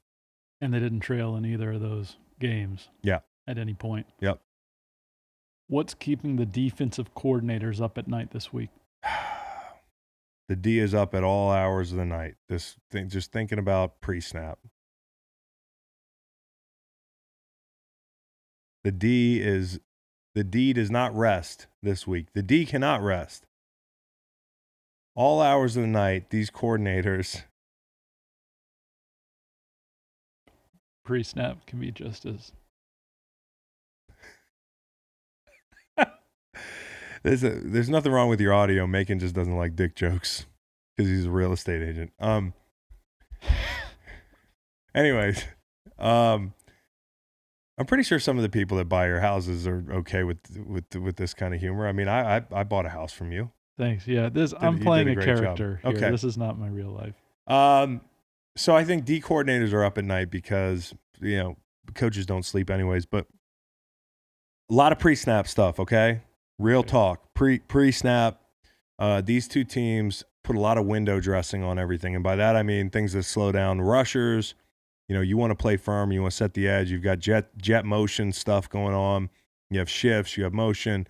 And by the way, San Francisco and Kansas City are 1 and 2 in wide receiver alignment in the backfield this year. So all these things are things that coordinators feel like they have to get everything. If you play football, coordinators are very paranoid. If something's on tape, forget about if it's used all the time. Just one wide receiver alignment in the backfield, and we're going to be, hey, that's a big key. We gotta make this check, this adjustment, so it adds another layer of pre-snap. And guys, it's one less thing that you can line up and just play. I mean, when we played the Patriots, Jim Schwartz's defense is pretty simple. It relies on the players to make plays, and that was actually a blessing. Although they lit us up a little bit, we all played fast. Shanahan also used a ton of shifts in motion in his offense. He led the league at that rate the last 4 years. So he's increased his shift in motion rate 5% each year over the past 4 years. That's a lot. And that's, I think he's at 78% of plays this year, over 70%. Reed, he was below average using shifts and motions until Mahomes came along. I mean, when Alex Smith was there, it wasn't a lot of window dressing. Now it's a ton of it. He's been top 5 ever since. The Niners seem to do it, and they do it to strengthen the run game. They actually are pretty pedestrian running the football when they can't use shifts in motion. Like 3.5 a carry. It's like last in the league. Niners are 5.3 a carry when they use shifts in motion. So Kansas City, that's a bad combo for them. They allow 5.5 almost a pop in the run game on motion plays. So that's something you got to keep an eye on. I think Spags is going to be thinking about that. But on the other end of things, it's interesting to note that San Francisco does it to get in the run game and kick ass and slow people down instead of playing fast. You're worried about, all that window dressing. And then Kansas City, I feel like, uses a lot to create mismatches in the pass game. So it's kind of true to, the strengths of these teams. NFL 2K. Kittle and Kelsey. Oh, I like that. Thanks. Yeah. 2 1,000-yard tight ends. Oh, that was like one of those. Yeah, I like that. Let me think about what the fuck he means. Okay. Yeah. Two 1,000-yard tight ends. The first time that's ever happened, obviously take your pick who you like. Who would you have on your team? Kittle. Yeah, probably. I mean, probably just because he's doing the blocking stuff. I mean, Yep. Kelsey is electric with the ball in his hands. Actually, he's been the most productive tight end in the playoffs the last half decade, and that included like Gronk and everything. So, Niners allowed like 550 yards to tight ends, which is the fewest in the NFL. So that's something you got to feel good about if you're a Niners fan. The Chiefs allow the 5th most to tight ends in the league at almost 1,000 yards. So how do you defend Kittle? I think that plays in the run game. There's something you can do that will help the run and the pass game. And as you watch him dominate defensive ends through the playoffs, it has been guys lined up, head up on him. I know you watched the Green Bay game, and they showed you a lot of replays and told you, hey, he's dominating Zadarius Smith, whatever. He really wasn't. I mean, Z is a physical dude in the run game. Kittle is the best at blocking. He is a hell of a player, but that was not the ass kicking he was giving to Everson Griffin and Hunter the week before. Those guys were head up in 6 techniques. Now, the guys in Green Bay were in 9 techniques, which means they're outside eye of the tight end, getting up the field, setting an edge 3 yards in the backfield. The problem with the Packers is they play on different levels. So the interior guys do not get penetration. The outside guys, they get 3 yards deep in the backfield, which is what you want. Now, Steve Spagnuolo, I played in his defense. He's going to have you in the frog stance like the Vikings, playing 6-eye, head up. Head up on the tight end, which means you have the C gap, which is the inside gap inside the tight end, and then you help out. You're like the vice tackle player on something outside that bounces outside. A lot of times you look at it and you're like, well, the defensive end's not setting the edge. Well, the defensive end is in a 6 technique. It's not, the D gap is not his gap. He's there to help. Here's what you can do. It's really hard playing that technique. Just bump your defensive end out to a 9. Now, what that'll do is that'll make things easier on the coverage players. You could jam Kittle at the line as you set the edge. It affects his release. It makes things simpler on the second level guys because they know his release can't be outside. It's only inside. So that very thing can help stifle Kittle's production. He hasn't been productive in the playoffs because he hadn't had to be. I mean, less than 20 yards both games, which is crazy. You haven't even had to use your best player. But when he needs a player or a play this weekend, it's going to be Kittle. And you can do some things in the run game that can help. Now, the Chiefs have only allowed 100-yard rusher since week 10. Before that, 5 of them. So they've been better, but this is a different animal. And Jimmy G's good against stacked boxes. 10 yards per attempt, 3rd most in yards. So you got to figure something out. I think it starts with moving your defensive ends outside. That'll disrupt the most important tight end in this game. Chris. Yes, Macon. What is the D Ford effect? The D Ford effect is, I think he's one of the most under the radar guys in this game. I think all year we have rightfully given Joey Bosa a lot of credit. I mean, I haven't seen a rookie that complete at defensive end in quite a while, maybe since his brother.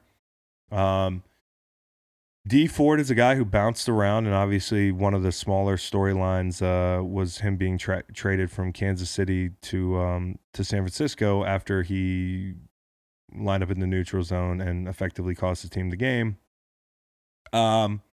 He's got a chance to be redemptive and make some big plays this Sunday. All he's done all year has made them better. I think his rush lanes are huge. We talked about this. He's going to be rushing the left end.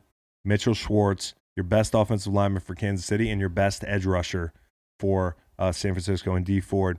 And it's not a great matchup for D. Mitchell Schwartz, he's going to set back.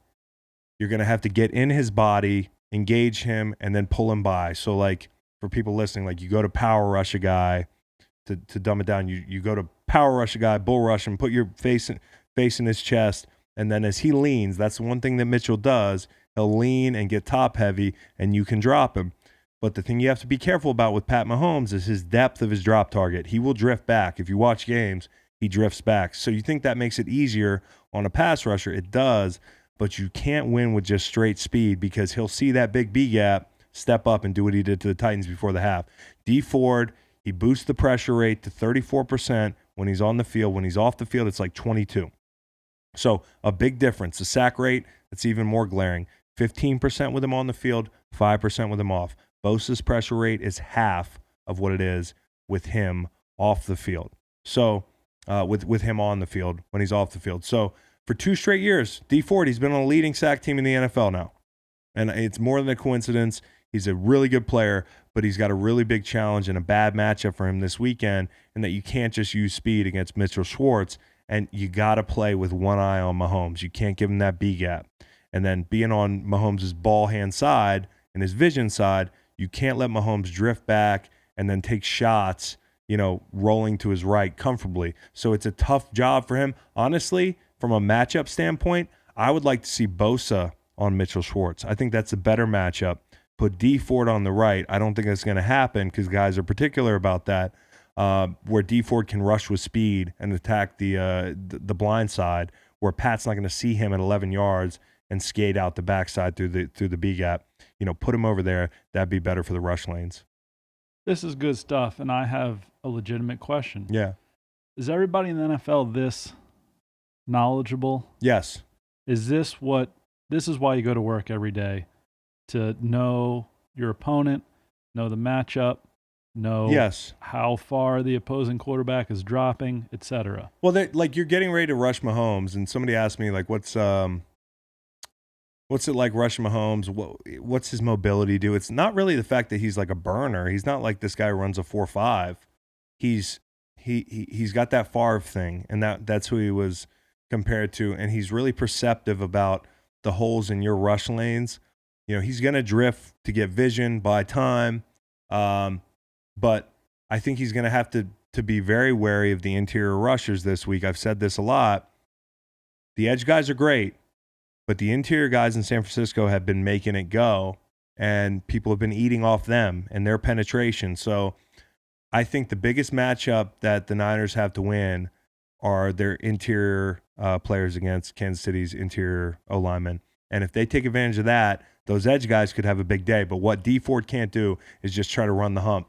12 yards, 12 yards, 12 yards. If you do that, you're going to give him that big B gap step up. Now, one thing I would think might work for them on that left side, if you do keep D Ford over there, is run a TE, a tackle up the field.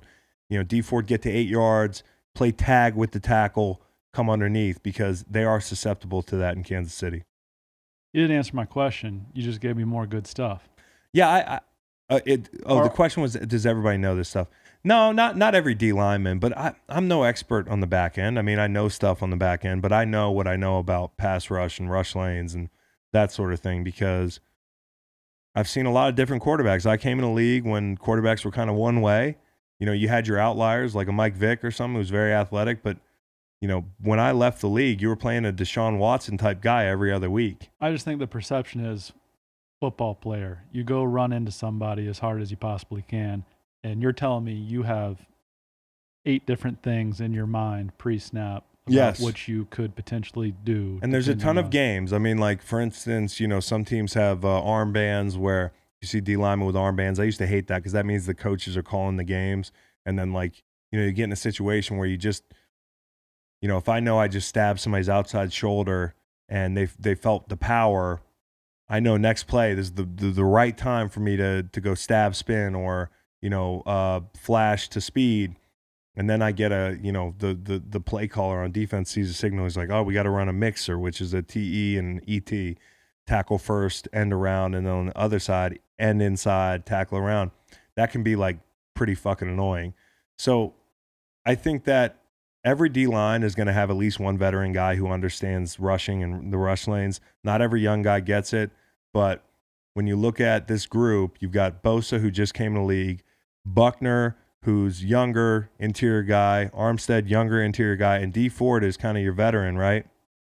D Ford has to have a good game, but he's got to have a smart game. How do you pressure Patrick Mahomes? The way I would play him, like I said, is I would put Bosa, I'd have your power guy on the left. You could run fish hooks, which is you take a guy on the left side and you say, if Joey Bosa's over there on the left, now I used to rush on the left because you got more of the power rusher over on that side. Nick Bosa, sorry. Kyle Long, Chris Long. It's Kyle Long Jake. with the green light, Jake Yeah. Long. So you get Nick Bosa over there at the left end. You say, hey, you go right down Mitchell Schwartz's shit. You put your helmet on his inside shoulder pad. And don't get washed, because that's a key. If you're going to rush somebody's inside shoulder, you got to bury your head, you got to lift them, and then you have to stay balanced. Because a lot of times if you power somebody's inside shoulder, they're just going to run you inside like a dry block and you just get washed. But the point of that is to affect Pat Mahomes' vision. He's going to see either an inside move by Nick on the left or a power rush on Mitchell Schwartz's inside shoulder. And what's D4 doing on the backside? Running the hump. 9, 10, 11 yards. Don't care if you get high. Just be there to chase Pat down, because the minute Pat sees Nick puncture the pocket, he's going to take off and roll right to get out of that trash. And what you have in a fish hook is you have an inside guy and somebody running the hump. And we used to run it in St. Louis where I would be the power guy, Rob would be the blindside speed guy. And then we'd run it in Philly a lot, different sides. So that's how I would rush him. I'd always have a ball hand power guy. And if I am going to run speed, I need to be very wary of that B gap, which means if I'm going to run the hump like D Ford likes to do, I need to tell my guy inside to play with more balance and definitely don't take an inside move. Because if he takes an inside move at tackle, think about this now. Inside move at tackle, D Ford running 12 yards on a hump, and drop targets 8 to 10 yards, that B gap is massive, and he'll do what he did against Tennessee. And that was a backbreaker. So schematically, I don't think you blitz him. Rush lane wise, that's all great. I don't think you blitz him.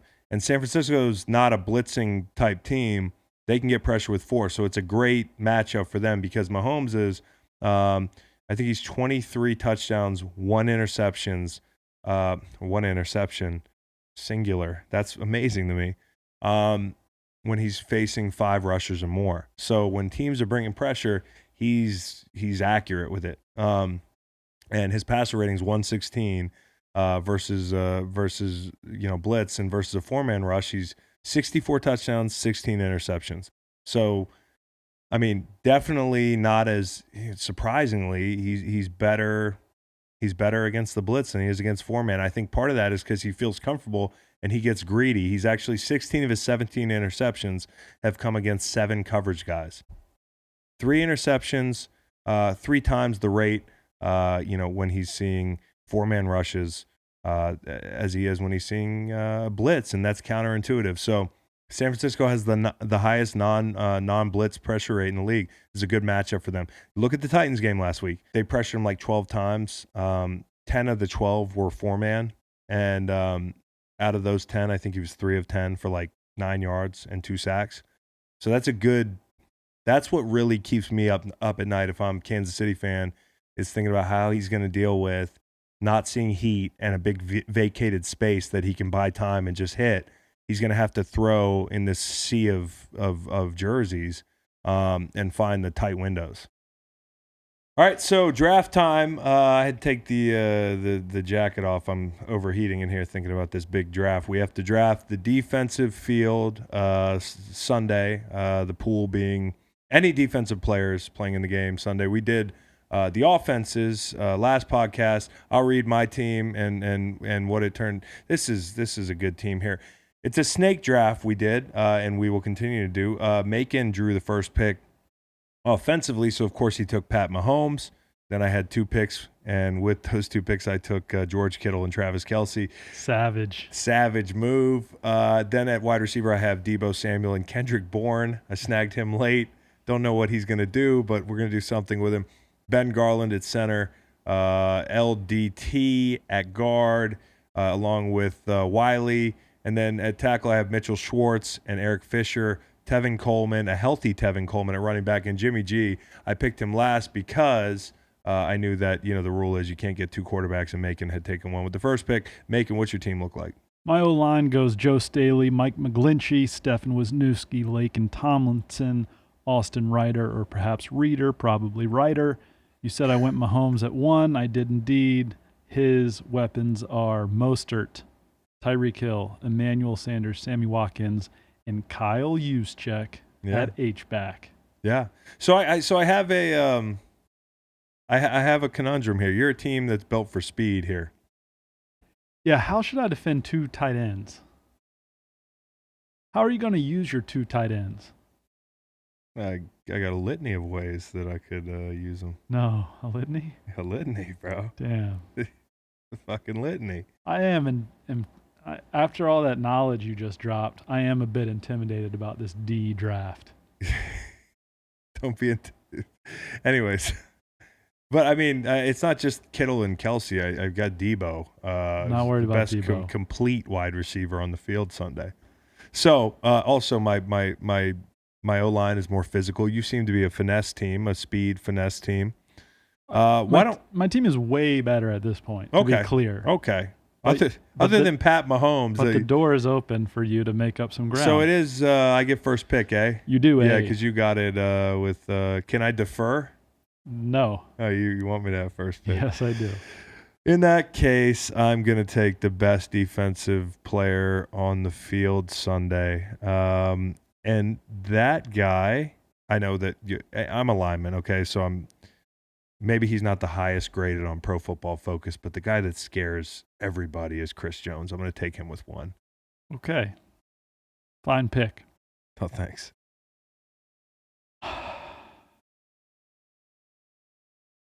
I'm going to take... No draft alert noise this week? Ding, diddling, ding, ding. Ding. I can't even... Oh, yeah. Dun, dun, dun, dun. Yeah. I can't even do it. Who do you got, bro? I'll work on the thing while I make my next brilliant pick. Okay. Well, I'm going to draft 2 people. Yeah. Snake draft. I'm going to draft Richard Sherman. He's awesome. But can he cover George Kittle or Travis Kelce? And Tyrann Mathieu. That's terrific. I see what we're doing here. Ooh, that's not what I was after. Okay, let's go. Team Macon. So now I get one as you fumble with your iPhone 4. I get one pick and then you get 2 again? You get 2, bro. Oh, I get 2. Yeah, draft? snake draft. No. Well, listen, you look at my offensive team that we're fielding here. It's obviously not my first draft. I get 2 here. Okay, first and foremost, the only thing I really have to worry about with you is shutting down Tyreek Hill. I don't know that anybody. Yeah, I don't know that anybody truly can shut down Tyreek Hill. You took. I'm going to take Ward. No. I'm going to take Williams because I need a good nickel here. So I'll take Williams, and then I'm going to take an edge guy. I am going to take, and this is going to shock some people. Oof. Be true to you. Don't try to be true to Pro Football Focus. No, I'm not. You know what I'm going to do? Because you have 1 pick next? No, 2 from here on out until you finish with 1. Okay, I'm having trouble with the snake draft. Sounded so smart just a few minutes ago. 5 minutes ago, but it's things like this that I struggle with. I will take, golly, this is tough. Okay. I'll take Ward and... you just took K'Wan Williams. No, Williams and... golly. This is a disaster. Well, the only thing you can really run is stretch with Mostert and your offense not being very physical. I'm going to take Armstead. Yeah. It's a shocker there, but I've got 2 D tackles that you have to contend with here, and there's so many edge guys. I'm going to be able to snag one no matter what. That leaves the door open for me to take Nick Bosa, and I'm going to pair him with Quan Alexander. Wow, that's a really good pick. I like that. Thank you. Linebackers are not going to be our strong suit. Oh, you know what, though? I do love Fred Warner. I think I'm going to go ahead and snag. Oh, there's 2 edge guys left here. I tip my hat. My. You're wearing one? Yeah. Tip it. I'll tip it right here. I'll take. This is why you need a big board. Did you take Fred Warner there, or you were just loving on him? I'm loving on Fred Warner. Okay. You know what I'll do? I'll go. Take your time. It's a 2 hour I know they're podcast. gonna edit this out anyways. You've got Bosa. He's off the board. I like Frank Clark and Frank Clark and Warner. Okay. That means I am going to take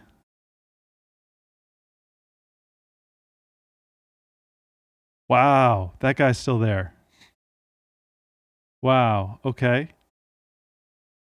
Oh, goodness, I have a decision here. Don't you?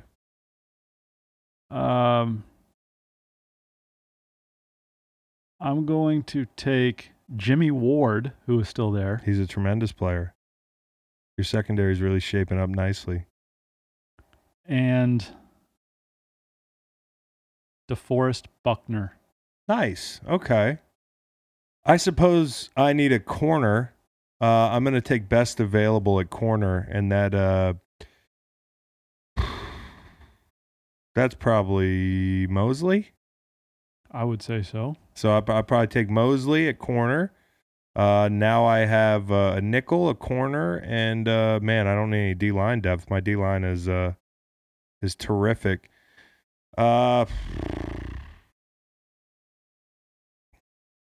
I'm going to snag another corner here. Probably the next best corner is Fuller. Okay. I know. Ugh. Slim pickings. I'm gonna go with Fuller. Seems to tackle well. Okay. We're gonna need him to come down and make some tackles on your finesse run game. Okay. I'm gonna sprint to the podium right here and take D Ford. Now there's no fatigue involved here, right? No, but you can't. What do you mean? Oh, I don't have 2 DNs yet. Damn it, I fucked that up. Con, you sort of do. No, I don't. Well, I need 2 edge guys. I fucked it up. That's a bad oversight. You hate to see it. It's a bad oversight. We would have loved to have D Ford here. Golly, what are we doing? This draft is shit. No, it's going well. Oh my God. 4, 5, 6, 7. Okay. I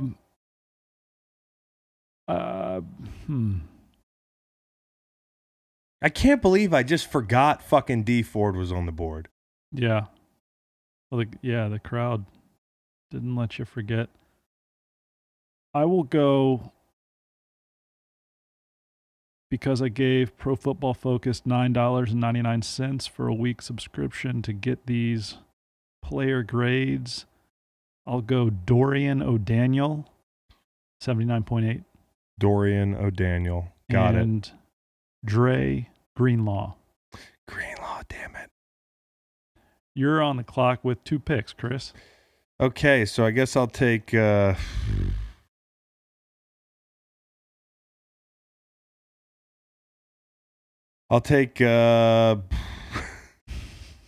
need some leadership and a guy that can set the edge even at his age still. And here's the thing about Suggs. I'm going to take Suggs here, and this is a funny pick because everybody tell you he's washed, but for one Sunday, you load that guy up with Toradol and tell him to run right down. Who's your right tackle? McGlinchey? Yep. Run right down his shit. And this is the thing. 4-man rush, we talked about it earlier, is going to get Mahomes rattled. We're going to rush with power on the left side. We got Suggs on the left side. We've got Frank Clark on the right side. And then I need one more linebacker. Who's probably the best linebacker left? Be a friend here. Reggie Ragland. You think? Chiefs. Oh, Sorensen can move around. I like Sorensen. Okay. Sorensen. Now, can you be a friend? Yeah. I've got 3 D linemen, 3 linebackers. Do I go like a do I go 4-3? Do I go 3-4? Do I go 3-3-5?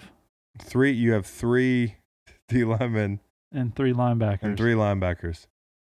That's going to be and 4 in the secondary. But I have 2 picks right now. I just don't. I would play a 4-3 against us. I really would. With your 2 tight ends?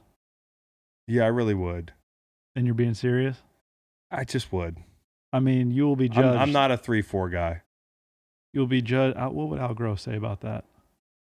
I mean, Al Groh would not like that, but as a D lineman, I can't advise you to go with a 3-4 because we're going to run it down your shit either way, but maybe even more so if you run a 3-4. Who are you running it down my S with? Tevin Coleman. Okay. Well, thank you for that. In that case, I'm going to take Sheldon Day. This is a disaster. How many players do I have to draft still? And Charvarius Ward. And you should be down to your final pick. Oh, I should be. So I've got 2 linebackers as it is. I have 2 corners. I have a nickel. I have 4 D linemen. So it's really, I need a safety. Yeah. We're going to be in sub. Okay. Because we don't really respect your run game. Okay. Golly, who's a safety left? I mean, Sorensen's right. He's kind of a tweener. I mean, I need a real linebacker. I'm going to take Ragland. Yeah, that's the right pick. Yeah. You know what? I'll even fire up the old machine for you. That's a good pick. Thank you. I appreciate it. We can go through the lineup right here. Do you have yours ready? Sure. Yeah. I have Armstead and Jones at tackles. I have Frank Clark and Sizzle at ends. I have Ward as my nickel. I have Warner as a backer. I have Sorensen as kind of a swing player, can do both. Ragland as a linebacker. And I've got Mosley and Fuller as my corners. I am nervous about the corner position. I might be if I were you as well. I have Nick Bosa and D Ford on the outside. DeForest Buckner and Sheldon Day inside. Backers O'Daniel, Dre Greenlaw, and Quan Alexander. The team's better. And in the secondary, Richard Sherman, Charvarius Ward, Jimmy Ward, and Tyrann Mathieu. Yeah, had a good draft. Damn, you just kicked my ass at the Thanks. defensive draft. Shout out to Kingston, Dan Derry. A lot of people have helped me get here. Shout out Pro Football Focus. Yeah, I just kind of winged it. This is one of those things. I would like to just throw it out there that my son had the flu this week. So, I didn't really have a lot of time. Is he feeling better? He is. So shout out to Waylon. There wasn't a lot of time to do big board stuff, so it's not an excuse, but it just kind of is what it is. Hey, well, that's why they go out there and play the games. These 2 fake teams will run out there. You never know. I'm glad this is buried at the very end of the podcast. That's right. Nobody will get this far. So if you stuck with us, thank you, I think. And I'm going to be headed to Miami. Macon will not be. I don't leave Charlottesville. He doesn't leave Charlottesville. So I will see you guys, you'll hear me. We won't be doing YouTube later this week. We'll just be doing audio pod, and I will be doing it down from Miami. We'll be having some fun guests on. Also look for interview with Torrey Smith and some other of my friends coming out on Chalk Network, recounting some Super Bowl experiences and stories this week. And we'll see you later this week. Go Super Bowl. Go Super Bowl. Y'all take care.